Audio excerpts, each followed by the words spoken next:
Vijin bro, നമ്മൾ കുറേ കാലമായിട്ട് കേൾക്കുന്ന ഒരു കാര്യമാണ് പി എം ശ്രീ. അതുമായി ബന്ധപ്പെട്ട് ഇന്നും വാർത്ത വന്നു. സത്യത്തിൽ എന്താണ് ഈ പി എം ശ്രീ? അതായത് പി എം ശ്രീൻ്റെ ഫുൾ ഫോം എന്ന് പറയുന്നത് prime minister school for rising India എന്നുള്ളതാണ്. അതായത് ഇന്ത്യയിലെ തന്നെ ബ്ലോക്ക് പഞ്ചായത്തുകളിലെ 2 സ്കൂളുകളെ അത് ഉൾപ്പെടുത്തും, ഈ പദ്ധതിയിൽ ഉൾപ്പെടുത്തി കേന്ദ്ര സർക്കാരിൻ്റെ ഫണ്ട് അനുവദിക്കും. അത് കേന്ദ്ര സർക്കാരിൻ്റെ ഫണ്ട് മാത്രമല്ല, കേരള സർക്കാരിൻ്റെ കൂടി പങ്കാളിത്തത്തോടുകൂടിയാണ് ആ സ്കൂളുകളുടെ വികസന പ്രവർത്തനങ്ങൾ നടപ്പിലാക്കുക എന്നുള്ളതാണ് ഈ പദ്ധതി കൊണ്ട് ഉദ്ദേശിക്കുന്നത്. 60:40 എന്ന അനുപാതത്തിലാണ് ഈ സർക്കാരും കേന്ദ്ര സർക്കാരും ഫണ്ട് ഉപയോഗിക്കുന്നത്.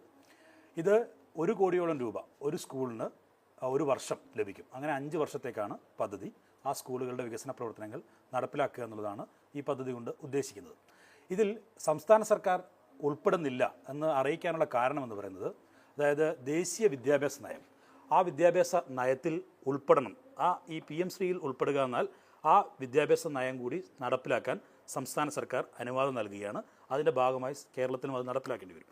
ഈ ഘട്ടത്തിൽ നമുക്കറിയാം, അതായത് NCERT പാഠപുസ്തകങ്ങളിൽ ദേശീയ വിദ്യാഭ്യാസ നയത്തിൻ്റെ ഭാഗമായി ഒരുപാട് ചരിത്രപരമായ കാര്യങ്ങളെല്ലാം അത് ഒഴിവാക്കിക്കൊണ്ടിരിക്കുന്നു. ആ ചരിത്രത്തെ വളച്ചൊടിക്കാനുള്ള ശ്രമം നടത്തുന്നു. ഒപ്പം തന്നെ ഗാന്ധി വധം ഉൾപ്പെടെ NCERT പാഠപുസ്തകത്തിൽ നിന്ന് മാറ്റുന്നു. മുഗൾ സാമ്രാജ്യത്തിൻ്റെ വിഷയങ്ങൾ, അതുമായി ബന്ധപ്പെട്ട പാഠഭാഗങ്ങൾ മാറ്റുന്നു. അങ്ങനെയുള്ള കുറേ പ്രശ്നങ്ങളുണ്ട്. ഒപ്പം തന്നെ ഈ പി എം ശ്രീ പദ്ധതിയിൽ ഉൾപ്പെട്ട സ്കൂളുകൾ, ആ സ്കൂളുകളുടെ വികസന പ്രവർത്തനം നടപ്പിലാക്കിയാൽ അവിടെ പി എം ശ്രീ എന്ന നരേന്ദ്രമോദിയുടെ, പ്രധാനമന്ത്രിയുടെ ഫോട്ടോ കൂടി വെച്ചിട്ടുള്ള ഒരു ബോർഡ് ആ സ്കൂളിന് മുന്നിൽ സ്ഥാപിക്കണം. ഇതാണ് ഈ 2 പ്രശ്നങ്ങളാണ്. അതായത് വിദ്യാഭ്യാസ നയത്തിൻ്റെ ഭാഗമാവുക, കേന്ദ്ര സർക്കാർ നിഷ്കർഷിക്കുന്ന നിലയിലുള്ള വിദ്യാഭ്യാസ നയം രൂപീകരിക്കുക, അതുമായി ബന്ധപ്പെട്ട പാഠ്യപദ്ധതികൾ വിദ്യാർത്ഥികളെ പഠിപ്പിക്കുക എന്നുള്ളത് ഒരു ഭാഗത്ത്. മറ്റൊന്ന്, സംസ്ഥാനം കൂടി പണം മുടക്കി നടത്തുന്ന ഒരു പദ്ധതി, അതിൽ എന്തിന് പ്രധാനമന്ത്രിയുടെ ചിത്രം വെച്ച പി എം ശ്രീ എന്ന ബോർഡ് സ്ഥാപിക്കണം. ഈ 2 വിഷയത്തിലാണ് എതിർപ്പുണ്ടായിരുന്നത്. ഇത് പ്രതിപക്ഷ സംസ്ഥാനങ്ങൾ ഭരിക്കുന്ന പല സംസ്ഥാനങ്ങളിലും ഈ എതിർപ്പ് നിലനിൽക്കുന്നുണ്ട്.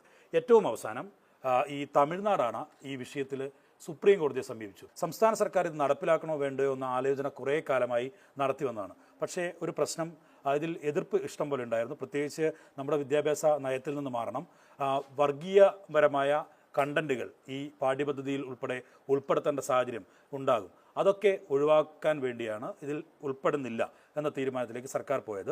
ഒരുപാട് തരത്തിലുള്ള ആലോചനകൾ നടത്തി. ഇത് ഉൾപ്പെടാതെ തന്നെ സംസ്ഥാന സർക്കാരിന് ലഭിക്കേണ്ട ഫണ്ടുകൾ, അതായത് ഇതിൽ ഉൾപ്പെടാത്തതുകൊണ്ട്, അതിൽ ഒപ്പുവെക്കാത്തതുകൊണ്ട് ഏകദേശം വിദ്യാഭ്യാസ മന്ത്രി പറയുന്ന കണക്ക് പ്രകാരം 1466 കോടി രൂപ ഇതുവരെയും സംസ്ഥാന സർക്കാരിന് ലഭിക്കാനുണ്ട്. പക്ഷേ അത് ഈ പി എം ശ്രീ പദ്ധതിയുടെ ഭാഗമായിട്ടുള്ള ഫണ്ട് മാത്രമല്ല, SSK ഉൾപ്പെടെയുള്ള സംസ്ഥാന പദ്ധതികളുടെ കേന്ദ്ര വിഹിതമായ തുക അത് ഇതുവരെയും നൽകിയിട്ടില്ല എന്നുള്ളതാണ് പ്രശ്നം. കേന്ദ്ര വിദ്യാഭ്യാസ മന്ത്രി ധർമ്മേന്ദ്ര പ്രധാനുമായി ഈ വിഷയത്തിൽ ഒരുപാട് തവണ വിദ്യാഭ്യാസ മന്ത്രി നേരിട്ടും ഒപ്പം തന്നെ ഉദ്യോഗസ്ഥ തലത്തിലുള്ള ചർച്ചകളൊക്കെ പലതവണയായി നടന്നു. പക്ഷേ എന്നിട്ടും കേന്ദ്ര സർക്കാർ ഇതിൽ ഒരു തരത്തിലുള്ള വിട്ടുവീഴ്ചയ്ക്കും തയ്യാറായിട്ടില്ല.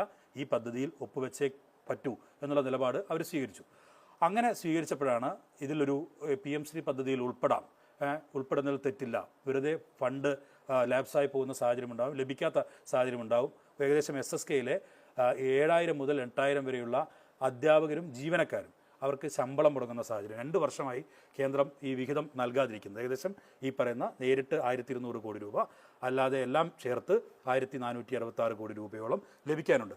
കേന്ദ്രമന്ത്രി ധർമ്മേന്ദ്ര പ്രധാനുമായി വിദ്യാഭ്യാസ മന്ത്രി കഴിഞ്ഞ തവണ ഏറ്റവും അവസാനം ചർച്ച നടത്തിയപ്പോൾ കേന്ദ്രമന്ത്രി പറഞ്ഞത്, എന്ന് നിങ്ങൾ ഈ പി എം ശ്രീ പദ്ധതിയിൽ ഒപ്പുവെക്കുന്നു അന്ന് അർദ്ധരാത്രി കൊണ്ട് ഈ തുകയെല്ലാം പാസ്സാക്കാൻ ഞങ്ങൾ തയ്യാറാണ് എന്നുള്ളത്. അത്തരം വാശിയാണ് കേന്ദ്ര സർക്കാരിൻ്റെ ഭാഗത്തുണ്ടായിരുന്നത്. CPI എന്തിനാണ് ഇതിനെ കണിശമായിട്ട് എതിർക്കുന്നത്? CPIയുടെ എതിർപ്പ് മറികടന്നത് നടപ്പാക്കുമോ?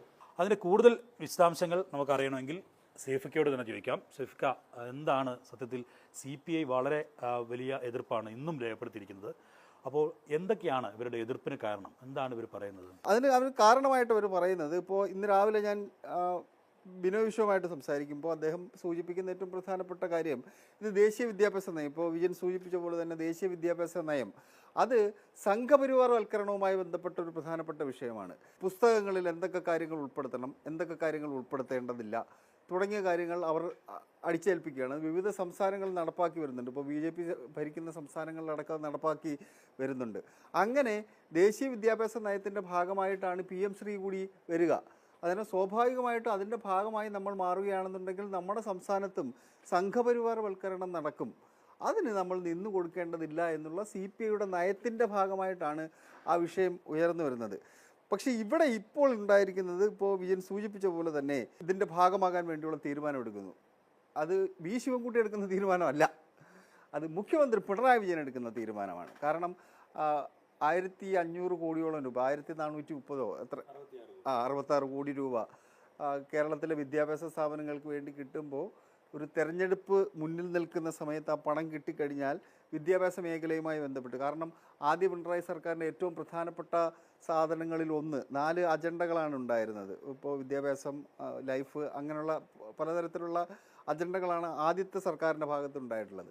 വിദ്യാഭ്യാസ സ്ഥാപനങ്ങളുടെ കെട്ടിടങ്ങളുടെ നിലവാരം നമ്മൾ പിന്നീട് കണ്ടിട്ടുള്ളതാണ്. അതുകൊണ്ട് ഒരു തെരഞ്ഞെടുപ്പ് അടുത്തിരിക്കുന്ന സമയത്ത് കൂടുതൽ കാര്യങ്ങൾ വിദ്യാഭ്യാസ മേഖലയുമായി ചെയ്യാൻ കഴിയുകയാണെന്നുണ്ടെങ്കിൽ അത് കൂടുതൽ ഗുണം ചെയ്യും, തെരഞ്ഞെടുപ്പ് സമയത്ത് കൂടുതൽ ഗുണം ചെയ്യും എന്നൊരു വിലയിരുത്തൽ അവർക്ക് ഉണ്ട്, ഇടതുമുന്നണിക്കുണ്ട്, അല്ലെങ്കിൽ CPMന് ഉണ്ട്. അതിൻ്റെ ഭാഗമായിട്ടാണ് അതിൻ്റെ ഭാഗമാകാം എന്ന തീരുമാനം മുഖ്യമന്ത്രി പിണറായി വിജയൻ എടുക്കുന്നത്. പക്ഷെ അവിടെയും ഒരു സംഘപരിവാരവൽക്കരണത്തിന് നിന്നു കൊടുക്കുന്നത് എന്തിന് എന്നുള്ള ചോദ്യം സ്വാഭാവികമായിട്ടും ഒരു രാഷ്ട്രീയ വിദ്യാർത്ഥികൾ എന്ന നിലയിൽ പല ആൾക്കാർക്കും ഉയർന്നു വരാനുള്ള സാധ്യതയുണ്ട്. സംഘപരിവാറിനെതിരെ കേരളത്തിൽ ഏറ്റവും കൂടുതൽ ശബ്ദിക്കുന്ന ആരാണ്? വിദ്യാഭ്യാസ മന്ത്രി ശിവൻകുട്ടിയാണ്. അദ്ദേഹത്തിൻ്റെ ഭാഗമായിരിക്കുന്ന ഒരു വിദ്യാഭ്യാസ വകുപ്പ് അതിൻ്റെ ഭാഗമാകുന്നു എന്നുള്ളൊരു ചോദ്യം. അതാണ് വിദ്യാഭ്യാസ മന്ത്രി വളരെ തന്ത്രപരമായി നയപരമായി ഈ വാർത്താ സമ്മേളനത്തിൽ പറഞ്ഞത്. അതായത് ഇതിനെ പോസിറ്റീവായി കണ്ടാൽ മതി, വീണ്ടും ധർമ്മേന്ദ്ര പ്രധാനുമായി ഒന്നുകൂടി ചർച്ച നടത്താൻ ഉദ്ദേശിക്കുന്നുണ്ട്. ഈ പറയുന്ന അജണ്ടകൾ, അതായത് പണം സ്വീകരിക്കുകയും ബോർഡ് വെക്കുകയും ചെയ്യുക മാത്രമാണ് സർക്കാർ ചെയ്യുക.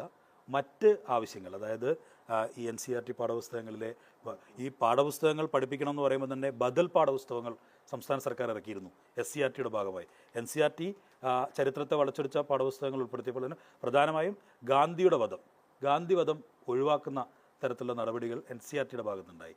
പക്ഷേ ബദൽ പാഠപുസ്തകം ഒരുക്കിയാണ് സംസ്ഥാനം അതിനെ പഠിപ്പിക്കാൻ തീരുമാനിച്ചത്. സേഫ് പറഞ്ഞ ഏറ്റവും പ്രധാനപ്പെട്ട ഒരു കാര്യം, ഈ കാലഘട്ടത്തിൽ, ഈ അടുത്ത കാലത്തൊക്കെ നമ്മൾ കണ്ട RSS വിരുദ്ധ പോരാട്ടത്തിൻ്റെ ഏറ്റവും മുന്നണി പോരാളിയായി മന്ത്രിസഭയുടെ ഭാഗമായി നിൽക്കുന്ന ഒരാളാണ് മന്ത്രി ശിവൻകുട്ടി. അതുകൊണ്ട് തന്നെ ശിവൻകുട്ടിയുടെ ഭാഗത്തുനിന്ന് ഈ RSS അജണ്ടയ്ക്ക് ഒപ്പം നിന്നുകൊടുക്കാനുള്ളൊരു തീരുമാനം ഉണ്ടാകുന്നു എന്നുള്ളതാണ് പ്രധാനപ്പെട്ട വിമർശനം. അത് തന്നെയാണ് CPI ഉയർത്തുന്നത് എന്നുള്ളതാണ്. ഇനിയിപ്പോൾ നമുക്ക് അടുത്ത മന്ത്രിസഭാ യോഗത്തിൽ ഒരുപക്ഷെ ഈ വിഷയം ഉയർന്നു വരും. ഇനിയിപ്പോൾ ഇടതുമുന്നണി യോഗം തീരുമാനിച്ചിട്ടില്ല. ഇടതുമുന്നണി യോഗത്തിലേക്ക് വിഷയം വരുമ്പോൾ അതെങ്ങനെ അവർ പരിഗണിക്കും, എങ്ങനെ അത് കൈകാര്യം ചെയ്യും എന്നുള്ളത് നമ്മൾ കാത്തിരുന്ന് കാണേണ്ടതാണെന്ന് തോന്നുന്നു.